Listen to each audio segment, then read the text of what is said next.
Telugu audio Bible నిర్గమాకాండము 13వ అధ్యాయము. మరియు యెహోవా మోషేతో ఇలాగు సెలవిచ్చెను, ఇశ్రాయేలీయులలో మనుషుల యొక్కయు పశువుల యొక్కయు ప్రథమ సంతతి అనగా ప్రతి తొలిచూలు పిల్లను నాకు ప్రతిష్ఠించుము, అది నాదని చెప్పెను. మోషే ప్రజలతోనిట్లనెను, మీరు దాసగృహమైన ఐగుప్తు నుండి బయలుదేరి వచ్చిన దినమును జ్ఞాపకము చేసుకొనుడి. యెహోవా తన బాహుబలము చేత దానిలో నుండి మిమ్మును బయటికి రప్పించెను. పులిసినదేదియు తినవద్దు. అబీబను నెలలో ఈ దినమందే మీరు బయలుదేరి వచ్చితిరి గదా. యెహోవా నీకిచ్చిదనని నీ పితరులతో ప్రమాణం చేసినట్లు కనానీయులకు, హిత్తీయులకు, అమోరీయులకు, హివ్వీయులకు, యెబూసీయులకు నివాస స్థానమయ్యుండు. పాలుతేనెలు ప్రవహించు దేశమునకు నిన్ను రప్పించిన తరువాత నీవు ఈ ఆచారమును ఈ నెలలోనే జరుపుకొనవలెను. 7 దినములు నీవు పులియని రొట్టెలను తినవలెను. 7వ దినమున యెహోవా పండుగ ఆచరింపవలెను. పులియని వాటినే 7 దినములు తినవలెను. పులిసినదేదియు నీ యొద్ద కనబడకూడదు. నీ ప్రాంతములన్నిటిలోనూ పొంగినదేదియు నీ యొద్ద కనబడకూడదు. మరియు ఆ దినమున నేను ఐగుప్తులో నుండి వచ్చినప్పుడు యెహోవా నాకు చేసిన దాని నిమిత్తము పొంగని రొట్టెలను తినుచున్నానని నీ కుమారునికి తెలియచెప్పవలెను.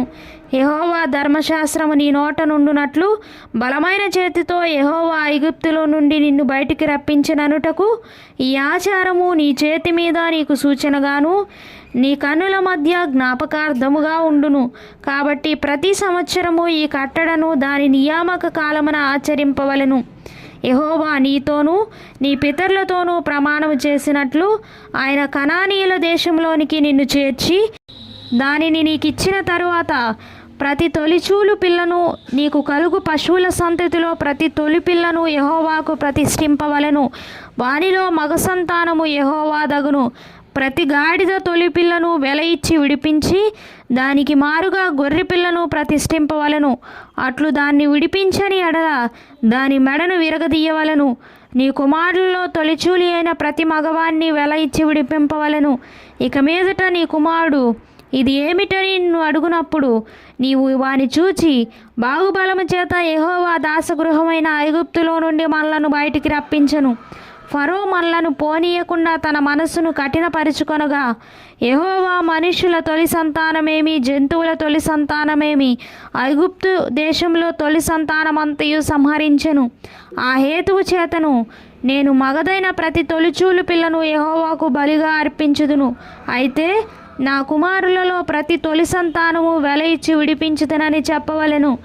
బాహుబలము చేత యెహోవా మనలను ఐగుప్తులో నుండి బయటికి రప్పించెను గనుక ఆ సంగతి నీ చేతి మీద సూచనగాను నీ కన్నుల మధ్య లలాట పత్రికగాను ఉండవలను అని చెప్పెను.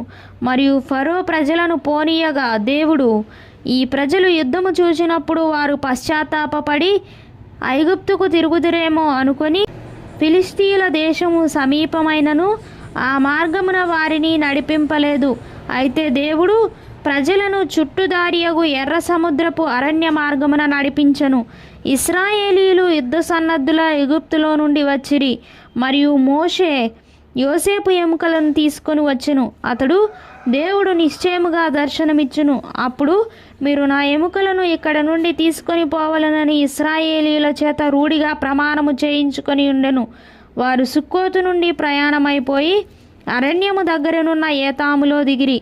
వారు పగలు రాత్రియు ప్రయాణము చేయనట్లుగా యెహోవా త్రోవలో వారిని నడిపించుటకై పగటివేళ మేఘస్తంభములోను వారికి వెలుగిచ్చుటకు రాత్రివేళ అగ్నిస్తంభములోను ఉండి వారికి ముందుగా నడుచుచూ వచ్చెను.